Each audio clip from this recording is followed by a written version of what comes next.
老乡，咱们跪这是在干嘛？呵呵，干嘛？哥给你打个样，朱元璋。我操！贪污就是这个下场，都给咱记住了。朱元璋，不是哥们，今天几月几号啊？呵，自己死期都不记得。洪武15年4月15，到下面别给牛头马面报错了。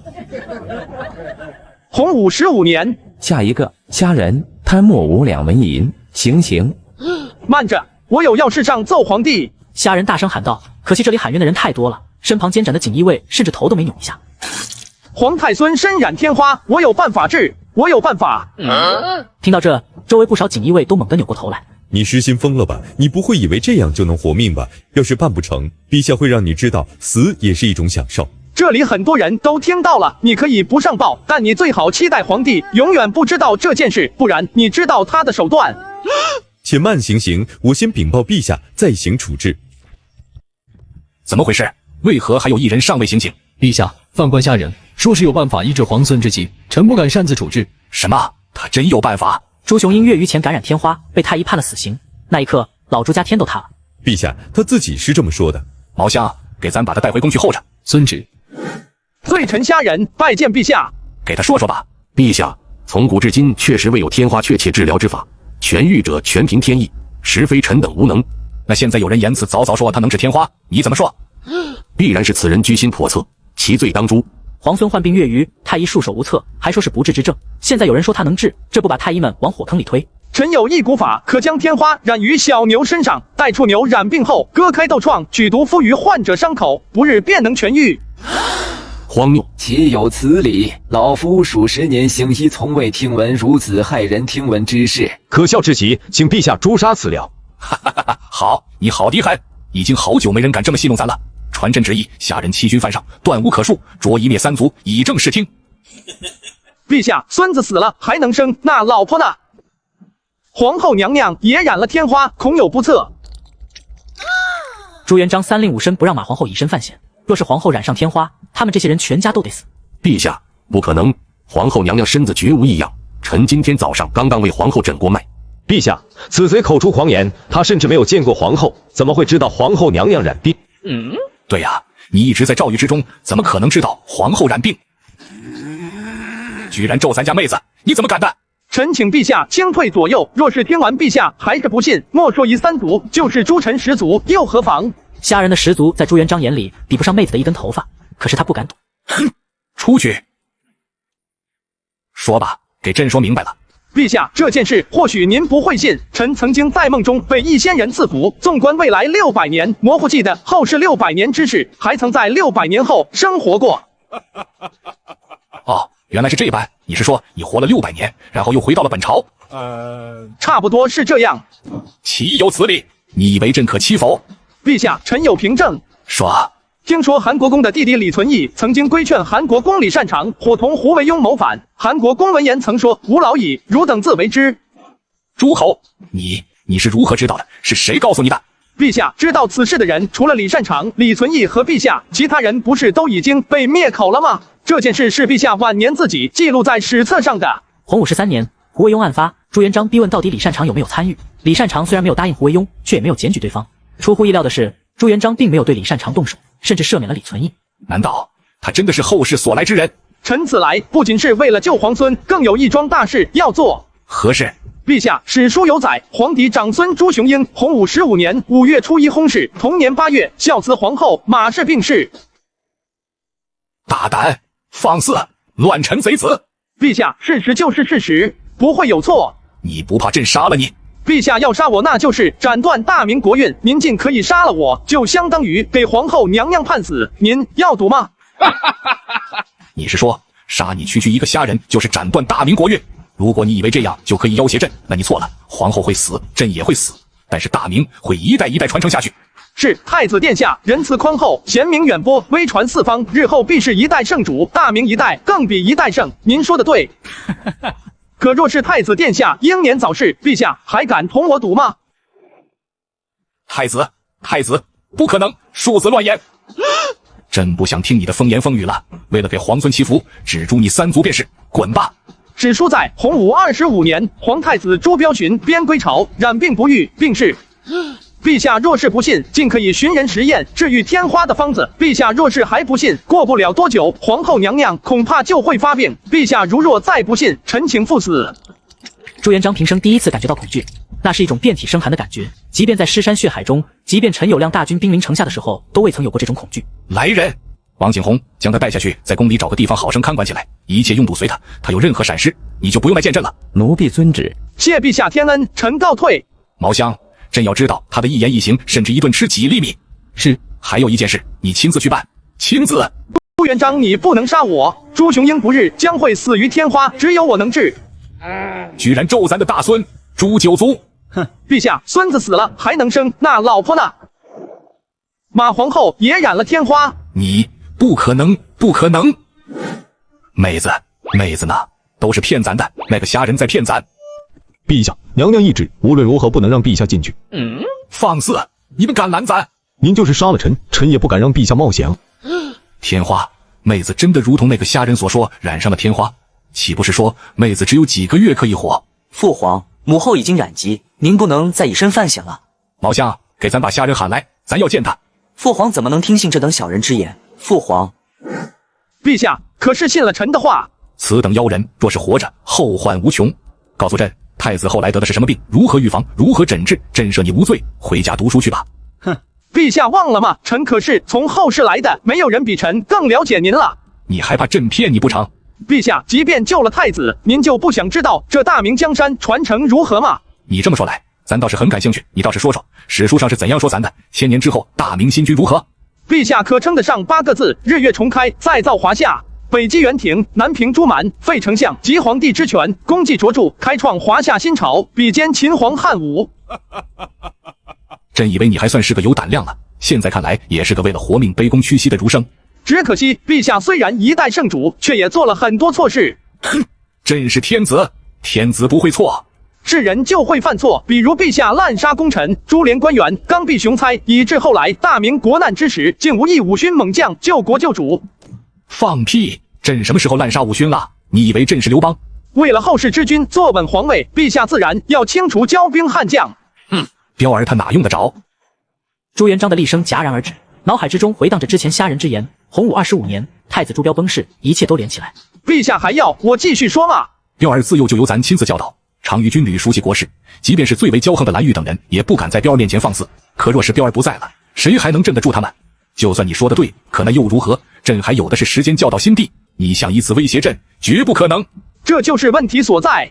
陛下若是太子殿下尚在，日后大明绝不会陷入万劫不复之地。这是何意？史书载大明国祚不过270多年，在位16帝，末帝崇祯皇帝朱由检自缢而亡。胡说！咱大明怎么可能只传了不到300年？不对，朱由检。原来你在这装神弄鬼戏弄朕。朕承认你这场戏很精彩，但是你犯了个致命错误。还请陛下让臣死个明白。朕亲自为诸位皇子后代制定辈分表，太子后代怎能取名由检？陛下，我也没说皇位是由太子殿下的后人继承的啊。你说，咱就听听你还能放什么屁？大概是洪武30几年的时候，您就驾崩了，传给皇孙朱允文。皇太孙朱允文继位后，年号建文。这位新帝太过年轻，他能依靠的就是东宫的一些儒师，齐泰、黄子成、方孝孺之辈。这些人读书弄权是一把好手，治国却是昏聩迂腐的无能之辈，以至于新帝刚刚继位就采取了激进的削藩政策。虾人抬头打量了下朱元璋，他好像并不惊讶。削藩、奸臣，朱元璋都有预料。他给新帝留下如此稳固的江山激进点又怎么了？建文皇帝继位即削藩，短短2年，接连废了5位亲王，襄王朱柏被人诬告造反，百口莫辩，居然自焚自证，最后逼迫燕王朱棣起兵靖南，推翻新帝，而后称帝，年号永乐。朱由检是燕王殿下的后人啊！朕留下偌大的江山，4年他就败完了。燕王殿下也是您的亲生儿子，皇帝谁做不是一样？当初您不就是这么想的吗？即便新帝要削藩，何以如此激进激烈？那都是他的亲叔叔呢，都是那些狗屁儒生们。秦始皇真他娘做的对啊！你说的这些可有凭证？按时间推算，坑害新帝的这些儒生还没有为官，陛下可以让锦衣卫去查，尤其是方孝孺。臣继洪武15年，陛下还见过他。好，很好。可是就凭这几个腐儒，老4就能打进应天？陛下，您是不是忘了新帝得罪了诸多藩王，您清洗了武勋？比起新帝，他们更喜欢燕王殿下。奸臣贼子，误我大明！陛下，燕王殿下虽然比不上您，却也是大明仅次于陛下的帝王。说到底，还是陛下教子有方。从今天开始，你去给咱侍奉皇后和皇孙亲自处理此事。如果他们有什么意外，陛下，诸臣久足。哼，二虎进来，下人，朕现在就命你随行侍奉皇后皇孙，关键时刻允你便衣行事。二虎，带着你的人跟着他，所言皆为君命。末将遵命。这死囚犯带着一只病牛，全声称能治好皇长孙的水痘绝症，踹太医，骂太子。你们懂个屁！爷的牛长的不是青春痘，是治好你儿子的神药。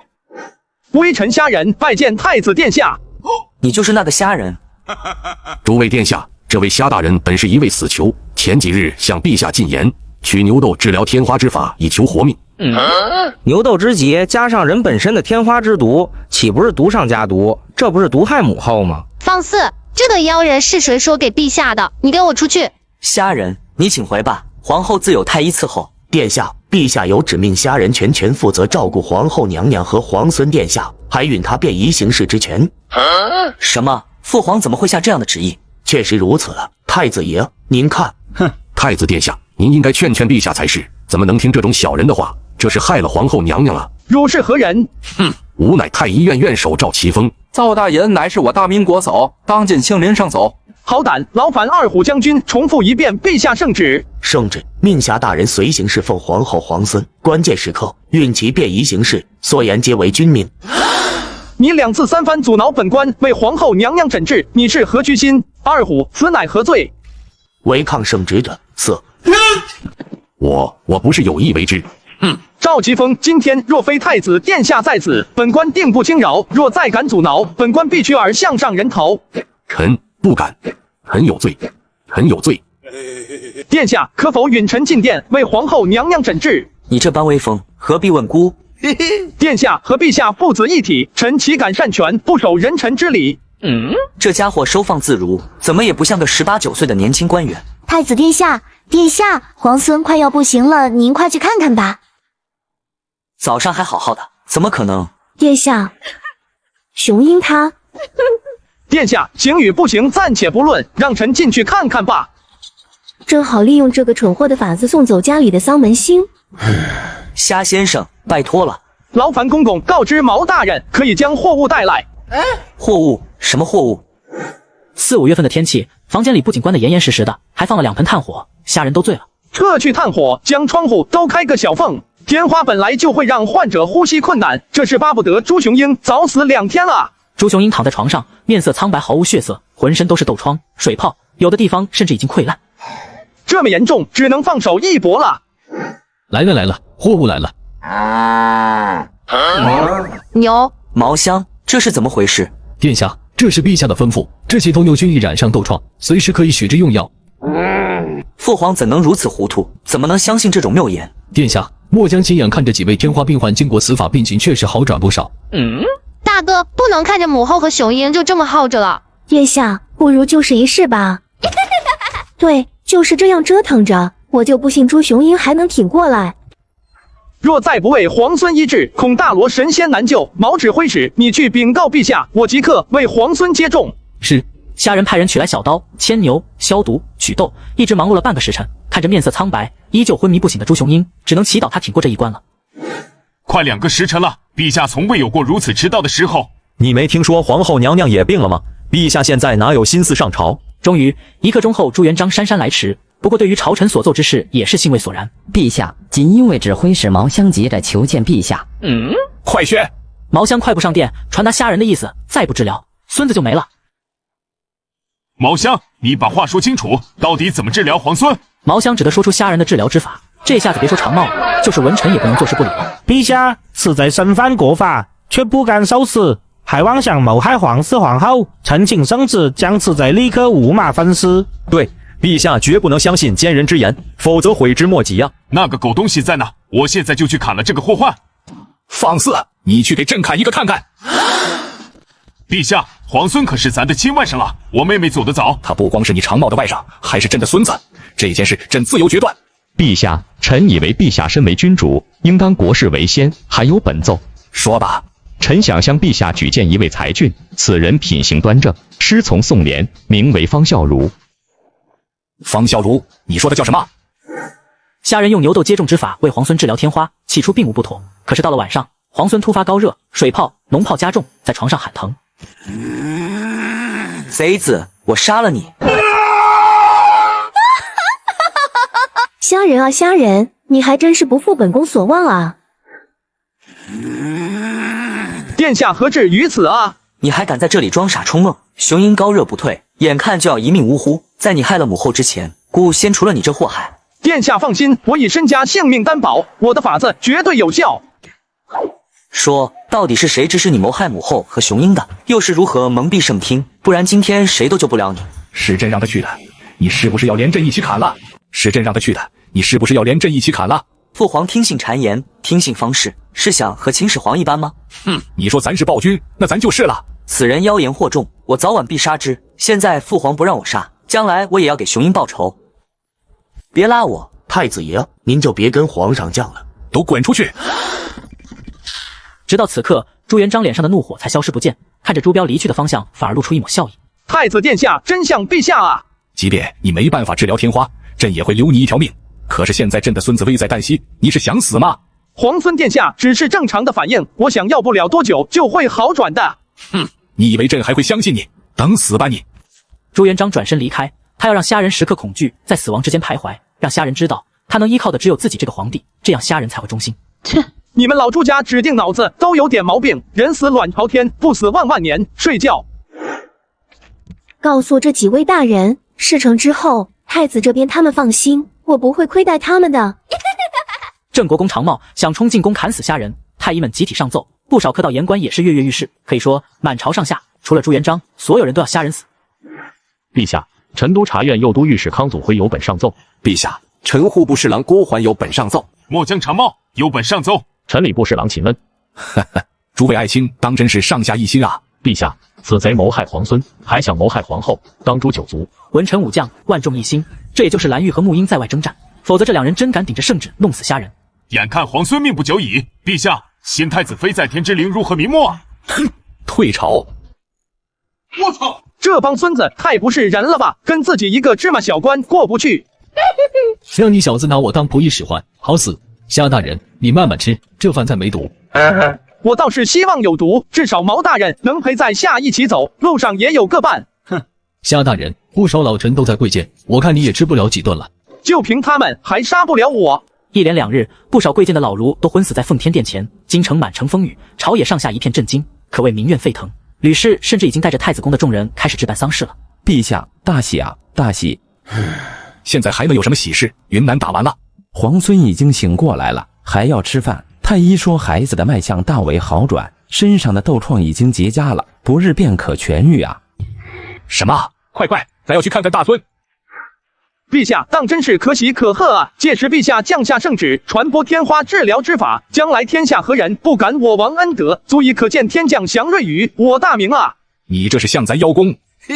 微臣岂敢？虾大人，之前是姑错怪你了，我马上将此事告知那些老臣，还你一个清白。雷霆雨露，俱是天恩，臣岂敢居功自傲？哼，那帮臭酸儒居然敢要挟朕，现在该让他们睁大眼睛看看，朕是有识人之明的。王景洪，传旨召集众臣来奉天殿前。奴婢遵旨。皇帝这是要干什么？陛下这是服软了。陛下就是这个脾气，知错改错不认错。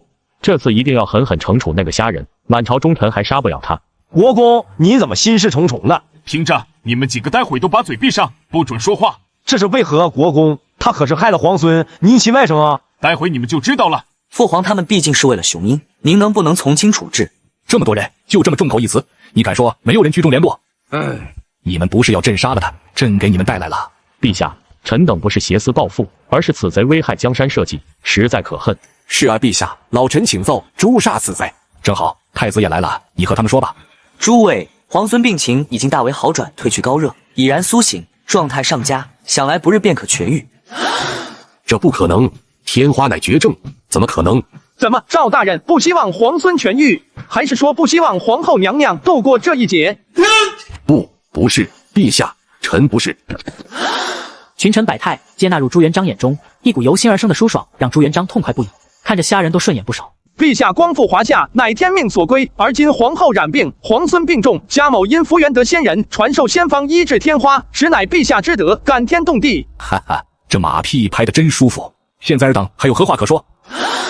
臣等有罪。太子，你说怎么处置他们？儿臣以为百官皆为国士，不如罚俸3月，以儆效尤。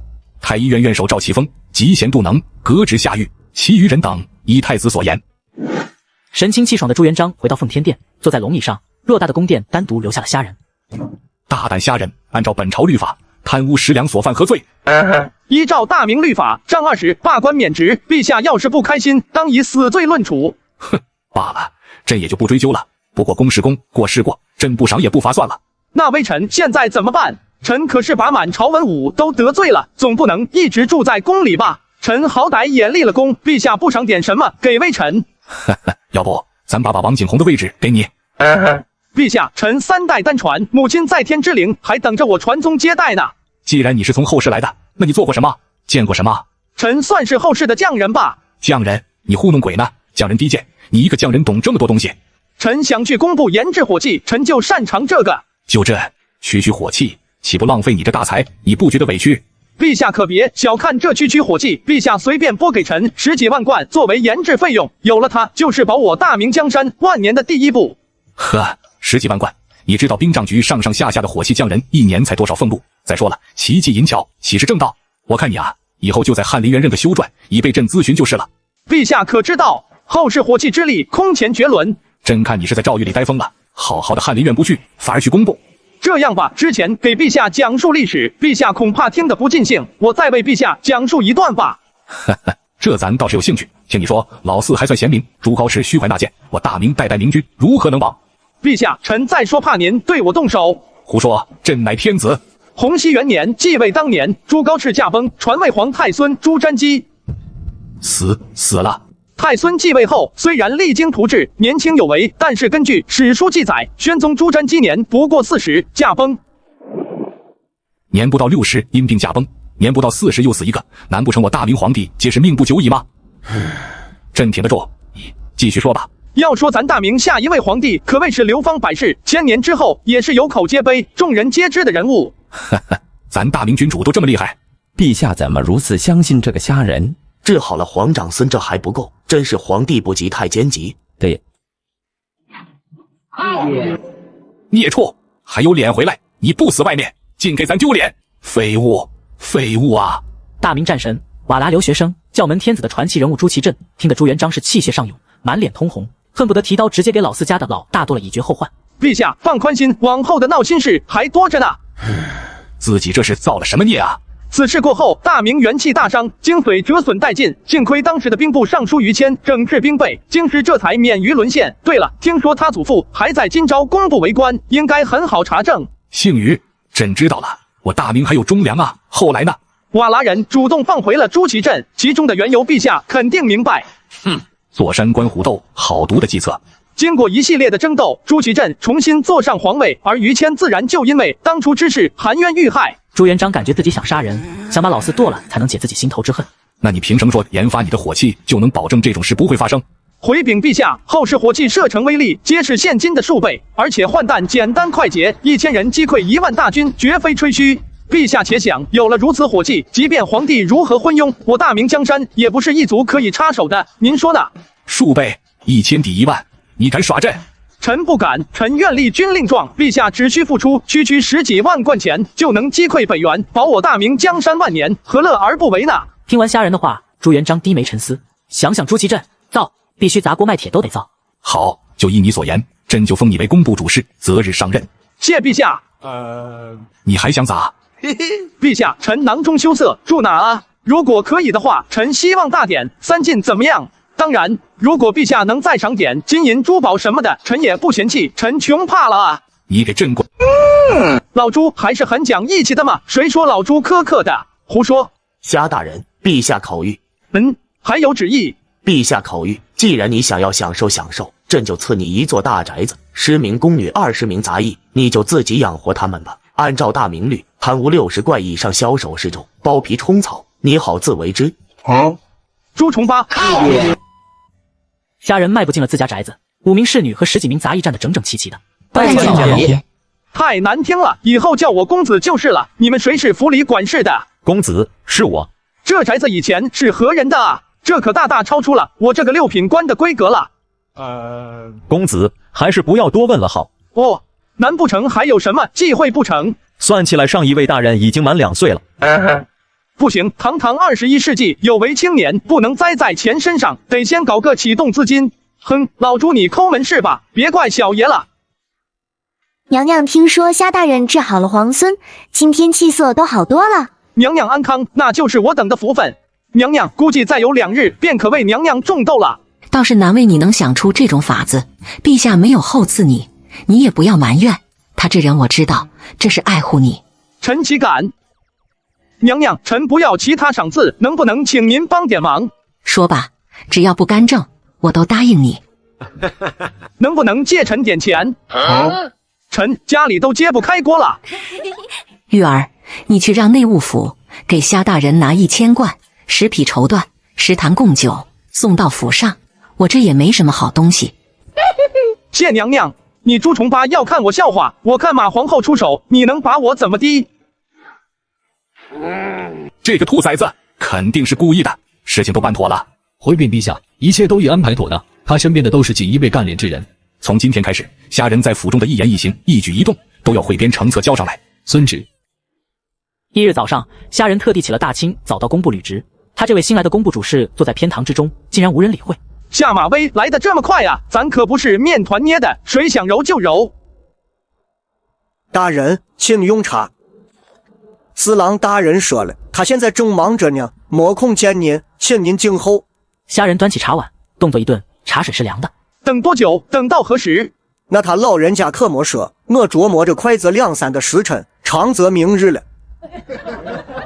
该让此僚前几日那般狂妄，害那么多老大人都受了罪。哈哈，有好戏看了。区区3甲进士，竟然走了狗屎，认得了一个什么药方就跃升6品，我看他如何服众。你竟然敢！尔一介微末小吏，焉配与我交谈？让工部左侍郎麦志德滚出来见我！疯了，疯了！这世上还有这种疯子？我没听错吧？他让侍郎大人滚出来见他，莫非他是哪位国公家的，还是皇亲国戚？端茶倒水的活都做不好，朝廷养你有何用？你竟然敢在工部大堂行凶！你也配质问我？滚出去，让麦志德来见我！麦志德官至工部左侍郎，堂堂正3品上的大吏，居然被一个6品关在他的地盘，让他滚出来拜见，整个工部人都惊呆了。怪不得前几日惹得朝中大员连连上谏诛杀此人，换了我也得杀了这狂生，后生可畏啊！此时，工部左侍郎麦志德看着桌案上的10万贯经费的呈文，露出一抹笑意。按照规矩，这部分钱得截留下一部分留作工部经费，剩下的怎么给虾人，就看麦志德心情了。大人，您可要为小人做主啊！你这是何故？还不是那个虾人干的。小人去传话，他不但打了小人，还让大人您滚去见他。你说什么？千真万确啊，大人！那么多人都听到了，现在外面沸沸扬扬。家人，庶子，谁给你的狗胆，竟敢让本官面见你？莫非你以为你有功朝廷，我就拿你没办法吗？这位是麦志德麦大人，现在知道怕了，晚了。皇上注重上下尊卑的礼制，这下人不死也得脱掉官服。庶子，拿出你刚才的胆量来。好啊，圣上口谕，尔等接旨。臣等恭迎谕。臣。怎么，麦大人还想继续抗旨？臣等恭迎谕。命工部主事虾人今日即刻述职上任，丝毫不得延误。钦此。臣麦志德领旨谢恩。麦大人不是下官无礼，只是下官身带圣旨，这厮居然说让下官等着您召见，您说这？不，虾大人，本官不是。既然不是大人的原因，那就是这厮欺瞒下官了。对，正是如此啊，虾大人，这些废物当真是该罚。大人，可都是您交代小子的。住口！你个废物，得罪虾大人还不认罚？错了，该杀！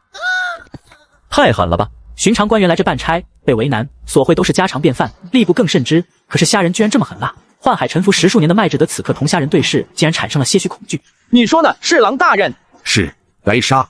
来人，还不将这违抗圣命的逆贼拖出去！哈哈，虾大人当真是箭在圣心，年轻有为啊！麦大人谬赞了，日后还需多多提携晚辈啊。嗨嗨，好说好说。陛下，臣冤啊！后世这个点，臣才醒来上班。放屁！后世之人若都像你这般懒惰，还能成就太平盛世？陛下，且听臣说后世之事。行啊，我看你逆天能如何狡辩？英宗皇帝朱祁镇驾崩后，皇太子朱见深继位，继位初恃竹佞幸，体谅民情，捐赋省刑，考察官吏，朝中能臣惠及。后来朱见深逐渐怠于政事，习学方术，沉溺后宫，崇信道术，大肆升授藩僧。那又如何？皇帝之尊，他虽然有些夺懒，天下依旧被治理的太平无事。宪宗皇帝朱佑称继位年不过40，又死了。怎么我大明的明君圣主都是英年早逝啊？陛下，以臣之见，史书上评价太好的皇帝，权力已经逐渐被文官们把控。继续说。武宗皇帝朱厚照对于这位皇帝可谓是褒贬不一，众说纷纭。一个昏淫的皇帝竟然没有子嗣，一个贪玩皇帝竟然精通6国语言，还能亲自带兵打仗，任用王阳明这种能臣，矛盾很矛盾。最神奇的是，莫名其妙死于落水。好的很，我大明的文人们真有出息啊！这帮杂碎居然敢谋逆，杀！应该把这帮人杀干净。嘉靖皇帝朱厚熜继位后，前期虽然励精图治，可是迷信道术，极尽疯魔，甚至娶宫女的。后来皇帝就不上朝了。皇帝历经大难，休息一下没什么，想来以后他就知错能改了。对，嘉靖皇帝也就20多年没上朝，确实知错能改，所以他就不用宫女了，改用太监辅佐他修道。朝廷党争至巅峰，倭寇侵袭，大明朝2京1时3省，民不聊生罢了，也没什么。你是不是很得意？朱厚熜是皇帝，你是臣子，居然跟他比？那些勤政的皇帝你怎么不学？不是您说我太过懒惰。行了，以后的事以后再说。难道你今天就没有什么事要告诉朕？圣明不过陛下啊，臣确实想替太医院院守赵奇峰求情。他虽有过，却罪不至此。陛下日后若想为太子殿下未雨绸缪，应广聚天下名医。若因此事降罪赵奇峰，只怕日后无人敢尽心尽力。说的尽是冠冕堂皇，不知道私底下干些什么蝇营狗苟之事。臣做的可都是正经买卖，养家糊口罢了。您总不能真让臣去坊街上摆摊吧？你敢？朕打断你的腿！匠人们怎么说？臣询问过了，匠人们都说虾仁的做法精细古怪，闻所未闻。他们觉得这个虾仁根本就不懂铁，不懂制作火器，毕竟他整天都在研究火药。他在家里干什么？虾仁从市场上收购了大量的鲜花酒，还在家里打造了几个窑口。我们的人甚至曾派人询问做工的工匠，也没人知道他在干什么。这个虾仁究竟在搞什么鬼？我刚才听你们在说虾仁那孩子怎么了？你不知道，那小子现在是一心和一群匠人搅和在一起，还给咱吹牛研制什么兵器，全是瞎胡闹。要安分守己，随他去吧。也是，只要虾仁不勾结其他官员，即便是他真的造出火器，那也是匠人而已，不值一提。公主殿下，虾大人别来无恙了。时隔多日，虾仁前来拜谢公主殿下，实在失礼。既然拜谢完了，虾大人就请吧。公主殿下万金之躯，不宜见外观。什么鬼？安庆公主脸上闪过明显的怨怒，显然对这老女官很不待见。崔姑姑，虾大人可是救过母后，你不能如此无礼。如若不然，他今天岂能踏进府中一步？公主还请自重。哼，放肆！尔是何人，竟然对公主殿下出言不逊？我那皇后娘娘亲命公主殿下贴身女官，管束殿下，哪里有你多嘴的地方？放屁！陛下当初制定礼制，乃为教化天下人，岂是让你等以下克上，以奴欺主？安以为我大明无忠臣否？你放肆！公主殿下身上流的是陛下和皇后的血脉，你算什么东西？再敢放肆，明日本官就上奏陛下教尔等，死无葬身之地。区区一介女官，你猜陛下听闻此事是杀不杀你？跪下！公主殿下赎罪，臣行事操切，请公主殿下赎罪。安庆公主看着虾仁，简直两眼冒着星星，像是看到救世主一般，对虾仁的好感简直是急剧增加。公主殿下，下官还有些小事想同您谈谈。哼，行了，崔姑姑，下去吧。是。虾仁，你居然敢训斥本宫的女官，大胆！呵呵，臣正有一物要献给殿下赔罪。什么东西？不会又是什么曲事吧？是臣自制的一点胭脂水粉，殿下试试。切，我还以为什么东西呢。本宫什么好东西没见过。随即虾仁在指尖倒上香水，抹在朱慈熹双白的手腕上，顿时朱慈熹整个人身子一僵，左右的宫女嘴唇微张，震惊地看着眼前这一幕。公主殿下觉得如何？近距离看着虾仁温润文弱的模样，又想起刚才他训斥崔姑姑那霸道的样子，沁人心脾的香气扑面来，朱慈溪只感觉心跳的扑通扑通的。公主殿下，莫非看不上我这香水？不可能啊！我闻到了。等会卧槽，摸了公主的手，按照朱元璋的标准，自己好像已经够满门抄斩了。可可，您要是喜欢，我这还有不同味道的香水。恍然间，一股与檀香截然不同的香味扑面而来。安庆公主当即将刚才的事抛之脑后，惊喜地抱着香水瓶自己研究。好香啊，感觉公主殿下就像泡在花海里一样。公主殿下，臣想和你一起合伙做这香水买卖，您意下如何啊？公主殿下，臣想和你一起合伙做这香水买卖，您意下如何啊？这东西本宫确实喜欢，但是本宫又不缺钱，卖这玩意能赚什么钱？传出去多丢脸呢！等到了赚钱的时候，殿下就知道什么叫日进斗金了。而且殿下不缺钱，可是您要是投资了臣的生意，臣才能研究更好的香水，您就是第一个顾客，以后闺中密友宴会之时，岂不是？哦，你要多少钱？5万贯的，那我得去找别人借了。我先给你2万贯行吗？殿下，2万贯其实勉强够了，赚了咱们5分。密码的，什么富婆啊，老子说的是5000贯啊！不过你必须得先帮本宫办一件事情，不然香水也得给我，钱我还是不给你。殿下请讲。我早就看那个崔老太婆不顺眼啦，你帮把她收拾了。她是宫中女官，不太好吧？这点忙你都不帮，还想要本宫的钱？殿下别急，有话好说啊。殿下，她还有家里人吧？那就好办。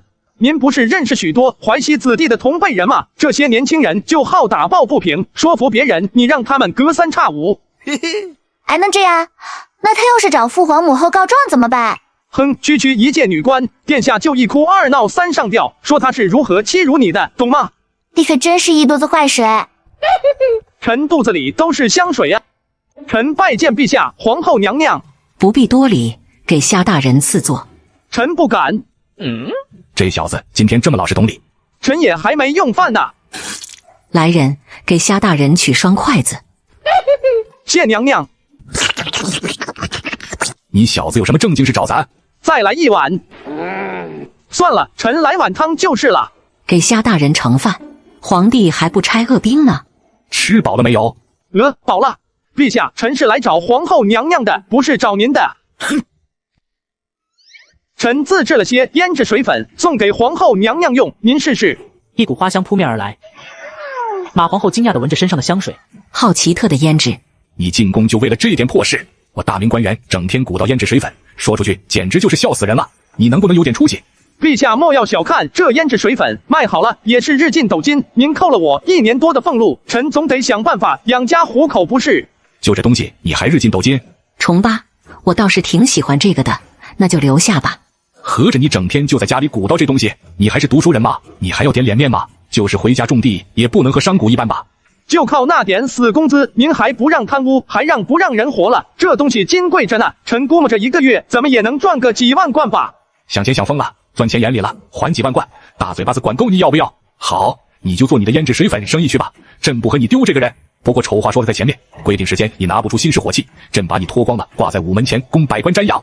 臣遵旨。虾仁若是什么韬光养晦、宽以待人，朱元璋只会觉得寝食难安。虾仁这样又狂又摆烂的模样，着实让朱元璋放松了些警惕。难不成后世之人都是虾仁这般模样？家人再次来到公主府的时候，不知道安庆公主请了谁帮忙。这段时间那个崔姑姑老实的跟个乖宝宝一样。虾仁，你怎么才来？快！本宫穿这身衣服好看吗？公主殿下穿什么都好看。你要是不当官，一定会是个好裁缝。为了巴结自己的天使投资人，虾仁取巧以前世的审美画了几张宫裙，让裁缝做出来送给了朱慈溪，果然讨得家人欢心。殿下，过几天咱们的香水铺子就要开业，这是咱们的第1种产品，臣给它取名叫洛神、白露、雾松，这是牡丹、茉莉、梅花盘中味道。本宫这几日给几个姐妹试过了，还有很多勋贵家的夫人小姐也想要几瓶试试。这几种香水，臣分别打算定价为388贯、288贯、188贯。卖的贵点也？什么？你疯了？你卖的是胭脂水粉，不是什么金银珠宝。你可知道300多贯是什么概念？寻常一户人家1年不过20贯就能开销，一小瓶这东西你卖300多贯。他虽然长在宫里，可并不是没有常识，一瓶香水都能买200多亩地了。我这专门定制的瓶子就得1贯钱，上面还有金粉刻的标识。皇后娘娘、公主殿下都用的我家的香水，卖的贵点怎么了？这能行吗？公主殿下就把心放进肚子里，剩下的事都交给臣来办。那个都是我的嫁妆，你别赔完了，不然我让父皇砍了你。嘿嘿，大不了臣卖身殿下就是了。我才不要！皇城坊的通街上，一家新开的店铺只取了一个焚香阁的怪异名字，店中只有3个柜台，各放着一个小瓶子，周围的人却能日夜闻到莫名的花香。我听说啊，那焚香阁日夜飘香10余里，皇城坊都能闻到那股香味。嘿，你这也太夸张了吧？他绝对没说错。那天我路过那条街，不管是什么味道都被那股香味盖过去，这辈子我都忘不了那种味道，这辈子我都忘不了那种味道。我听说里面卖的香料都是宫里的皇后、妃子、公主用的，一般人进去，若不是富贵人家，你有多少钱都不卖你。皇后她老人家也用这起香，这也太悬了吧！各种各样的传闻在城中散布开来，很多人闻名去买香水，可是只说是本月15才开业，据说里面只有3种香料，最便宜的也得188贯，用的都是各种奇珍异宝调制而成，闻一闻就能精神1天。就这破玩意，他买几百贯，虾人是不是想钱想疯了？或许他是想借着宫里的名头卖个噱头。还他娘挺会造势，咱听着都脸红，他怎么不吹闻一下长生不老？朕就不信了，咱大明的富贵人家都蠢笨至此买这破玩意。那个陛下，臣听闻皇后娘娘挺受用此物的，那证明此物确有可取之处，不错，还算虾人有孝心。也好，等虾人折腾的身无分文的时候，他就安安心心给咱造火器了。陛下，虾人开作坊的钱都是安庆公主出的。虾人似乎还未娶妻吧？若是此举也能彻底将虾人变成自己人，就照着这样式给我印制铅粉94勾栏，总之哪里人多给我往哪里散，尤其是勾栏里那些青楼女子，呆呆傻傻的富家公子哥，知道吗？焚香阁本月15，洛神限定10瓶，白鹿限定50瓶。凡本店购买香水，有机会得到皇后娘娘亲笔一付。公子，这能行吗？少废话，快去！头向上抬，少爷，我要的就是这股傲气，记着，不多说话，不推销，不打折，就是一副爱买不买的态度，知道了吗？知道了，公子。那要是来的客人十分尊贵，强买多买怎么办？哼，再尊贵能有皇后娘娘尊贵？把这字挂上，我看谁敢捣乱。焚香阁开业，皇城坊的石碑街一大早就被车轿堵得水泄不通。邪门了，这帮大老爷今儿怎么一股脑都挤到了皇城坊？听说都是来买什么香料的，有钱人的脑子真看不懂。我知道哪家，听说随便一件都是100多贯，简直比抢钱都快。客人，请问需要哪种味道的香水？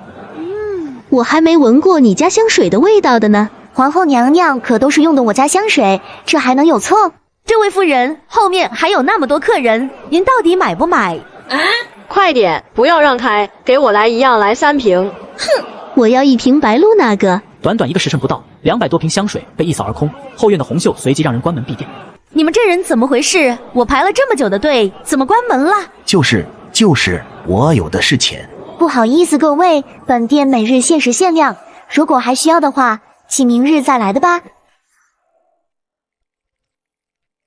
55000贯，抛去借款2万，再抛去分工，大概近2万贯，还行吧？疯了，现在的人一定都是疯了，怎么会有人花几百贯买这破玩意？陛下，那下人的店铺开业后，半天就闭店了。此人就是把挣钱想得太容易了，不撞南墙不回头。不是，陛下，他开店1个多时辰，那些胭脂水粉就被抢购一空。府里的探子说，今天足足卖了5万多贯。你说多少？你再给咱说一遍。陛下，他的账本是从咱们锦衣卫手里过的，是卖了这么多，这小子一天就挣了5万贯，1个月那就是150万。就是他给后宫嫔妃送的那些东西。这多半个月来，朱元璋是在后宫之中走哪里都是这股香气，一问才知道虾人他娘的给后宫嫔妃每个人都送了香水。把这几天的奏报给我。不可能啊，那一年岂不是1000多万贯？大明一年税收才2000多万贯。看完奏报，朱元璋简直是咬牙切齿。不可能啊，那一年岂不是1000多万贯？大明一年税收才2000多万贯。看完奏报，朱元璋简直是咬牙切齿。我说这小子怎么这么好心，四处给后宫的嫔妃送东西，还专门派人偷偷在街道两侧撒香水，吹嘘自己的胭脂飘香10里，简直是一肚子坏水。哼，不行，绝不能让这小子这么得意。老乡，你去给咱放出风声去，尤其是那些清流、客道言官们，就说：陛下，臣臣有本参奏工部主事虾仁，此人擅权枉法，朝廷命令6品官员以上皆不可经商，此人居然。臣有本参奏工部主事虾仁。陛下，臣有本参奏虾仁啊！陛下，此贼简直是目无法纪，近1个月以来点卯竟然有7、8次未到，数次迟到，简直不把朝廷纲纪放在眼里啊！奉天殿中唾沫星子横飞，一个个像是要把虾仁生吞活剥。虾大人看来是赚得盆满钵满，这么多人参奏你私下经商，与民争利，赚取暴利，你怎么说？陛下，不是您同意了吗？我操！你个蠢货啊！这种事怎么能说出来？真让你有本事去把香水卖出去！什么时候让你经商了？陛下，此贼无视法度纲纪，他无视臣就算了，此刻居然连陛下也敢牵扯，可见此贼之狂妄啊！陛下，臣听闻虾仁平日里以功臣自居，扬言皇孙和皇后之命都是他救的，谁也不敢拿他如何之类的话。不知张大人此言可有实据？御史封文奏事，自有陛下遣人查证。放屁！我还说你小老婆和你儿子偷人呢。你胡说，本官就没有儿子。我张大人一把年纪了，竟然没个儿子啊！不孝有三，无后为大。张大人凭空捏造，诬陷同僚，不忠君旨，还真是不忠不孝，不仁不义，不礼不智，实属百官之楷模啊！你庶子！虾仁，你放肆！张老大人岂是你能辱骂的？麦大人，请问你们凭什么说我私自经商，与民争利？陛下在此，你还敢狡辩？呵呵，回禀陛下，诸位所说的那个商铺，乃是安庆公主名下的商铺，臣只不过是提供个方子，不信的话，您问问安庆公主。呵呵，回禀陛下，诸位所说的那个商铺，乃是安庆公主名下的商铺，臣只不过是提供个方子，不信的话，您问问安庆公主。霎时间，所有人都是心中一惊，齐齐震惊地看向朱元璋。我不像麦大人，听说人家家里只有数百顷地，从小就是锦衣玉食，那是我家祖产。诸位中间那个不是世家门第，咱不一样，一介寒儒，满身铜锈。可是即便如此，我虾仁也知道为国为民。如果陛下需要，我可以把全部资产捐了，你们谁要奉陪？视线扫过之处，无人同虾仁对视。他们甚至不愿在朕面前装一下样子，真是朕的好臣子啊！臣请陛下废除官绅士子不纳税之恶习。霎时间，就连6部9卿一干重臣也是侧目向虾仁，震惊不已。这个虾仁是疯了吗？这是在绝读书人的根。废除这些读书人还不说咱脊梁骨？虾仁，我看你今日是昏了头了，这种话岂是你能说的？陛下，臣请奏。陛下，臣请奏。没有意外，文官们几乎是揭棺而起，恨不得食其肉，寝其皮。虾仁，给你一个机会，继续说吧。臣只知道一句话：捡一块砖头扔进犬群，叫得最响的说明是被砸中的。庶子，这里都是我大明肱骨之臣，岂能任由你这般羞辱？你可知道你所说之事，自古以来便是祖制礼法，若是传出去，天下读书人还有谁为我大明效力？天下百姓谁还会相信陛下？嘿嘿，敢问你家有多少土地？用不着你管。好，那请问你忠心吗？当然忠心，至少比你强。为了陛下，我愿意捐献所有家财，你呢？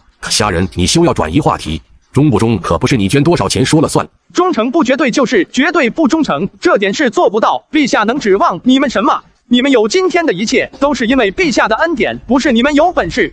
这句话说得好啊，忠诚不绝对就是绝对不忠诚。哼，众位爱卿真是忠心耿耿啊！虾仁说得对，尔等既然忠心，为何区区黄白之物都舍不得？父皇，他们不是这个意思。朕告诉你们，虾仁说得对，这是朕的恩赐，不是你们的本事。这件事朕暂且不会考虑，但是不代表会忘记。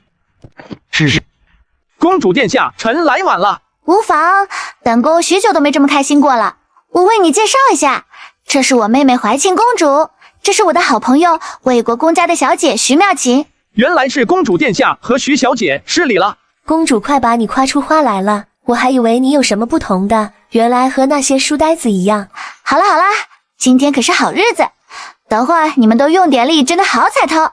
哼，一介微末小官，他凭什么和公主殿下坐在一起？什么东西啊，他也配？没想到虾仁读书的本事没有，讨好女人的本事倒是1等1的。汉文说的对，他虾仁区3甲进士，如今却与你平起平坐，当真是老天不公啊！就是将我寒窗苦读10几年都未曾高中，这种人凭什么？此人在朝堂上大放厥词，几次对老大人们出言不逊，诸位待会瞧好了，必须得压一压他的嚣张气焰。诸位公子小姐，请上前。主持人高呼一声，四面八方的人都聚了过来。今日诗会其实早就把题目告诉这些人了，为的就是防止有些人丢脸。夏大人不会没有准备吧？我可是听说您是进士出身，不会连手打油诗都做不出来吧？怎么，你没看我给你的帖子？殿下，臣那么忙，哪里有空看这个啊？你的进士出身不会是买来的吧？我听说虾大人是靠给皇孙治病生的官，难怪不会做事。虾兄既然没有准备，我看就可以回家休息了。哼，无妨。既然如此，那就请公主赐文房3宝，虾人当场做一首词便是了。哈哈，来人，快让虾公子展示展示。笔墨纸张铺好，虾人看着帖子里的题目，沉思片刻。你能不能快点啊？好无聊。作诗岂是这么快的？哎，那他为什么已经开始写了？却见虾人已经举笔开始书写，动作犹如行云流水，甚至不带停顿。怎么会？他才看了一眼题目而已。曹子建还七不成诗呢，虾大人这是比曹子建还厉害，不会是什么打油诗吧？别这么说，人家虾大人毕竟主业是商贾，不会作诗也是正常的。打油诗怎么了？说不定打油诗都做不出来呢。一字一句，一气呵成，一首词下来，虾人甚至没有停顿。请公主殿下明鉴。既然如此，这些诗词都在这里，就请人诵读一遍，由诸位推举首席即可。合理，就依公主所言吧。第一首，李斯所作。第3首，翰林院修撰高汉文。你笑什么呢？人家可是状元，不比你厉害多了。我笑他沽名钓誉，去哪里都离不了自己状元的身份。看起来虾大人似乎对状元很不屑。大丈夫生于天地之间，岂能为功名所困？我洪武皇帝农家出身，不也开一代盛世？这话我爱听。哼，马屁精。怎么没听到虾大人的佳作啊？哦，还有一首是虾人所作。众人屏气凝神，不是期待虾人有多厉害，而是有多好笑。临江仙，滚滚长江东逝水，浪花淘尽英雄。是非成败转头空，青山依旧在，几度夕阳红。白发渔樵江渚上，惯看秋月春风。一壶浊酒喜相逢，古今多少事，独付笑谈中。不远处互相打趣的世家小姐们都停了下来，看向远处的唱台。文人墨客们一片死寂，呆愣愣地听着耳边的词。是非成败转头空，青山依旧在，几度夕阳红。徐妙景和安庆公主即便再不懂，也能听得出来，虾人所作根本和其他人的不是一个等级的东西。虾人，你是不是装的不知道今天演作诗，好惊掉他们下巴？对付他们，我还不至于玩这种下贱的手段。这怎么可能？是非成败转头空，青山依旧在。为什么这样的诗词会是出自虾人这个3甲进士手中？为什么不是自己？这算个什么？做个词而已。你行你上啊！看起来这香水方子就是虾大人的，我看这奖品就以此下推吧，如何？殿下，我看高兄的诗词不错，不如这第1名就让给翰林院的高兄吧。自己需要他让，自己是状元，人独一无二的状元，是翰林院的亲贵，是未来的6部堂官，朝廷最富潜力的年轻显贵。虾人让自己，怎么高兄冷吗？不过是一首词罢了，你嚣张什么呢？汉文可是状元。对，我不如他。你是，他的诗比我好，行了吧？怎么感觉他在逗狗啊？今日之耻，来日必报。介意不说话。敢问有何贵干？你有点功夫，不错。您请我来，不是为了夸我吧？你救了皇孙，功在社稷，有大恩于我常家，给你一个忠告，小心点郭鹏那些人。那些人看起来是什么狗屁文官世家，其实都是吃人不吐骨头的。我倒是不知道我有什么能让别人看得上的。真以为你那香水作坊没人惦记？你以为凭借安庆公主的名声就能阻挡他们？对付你，他们有的是办法。多谢，不过我这人最不怕的就是威胁。好自为之吧。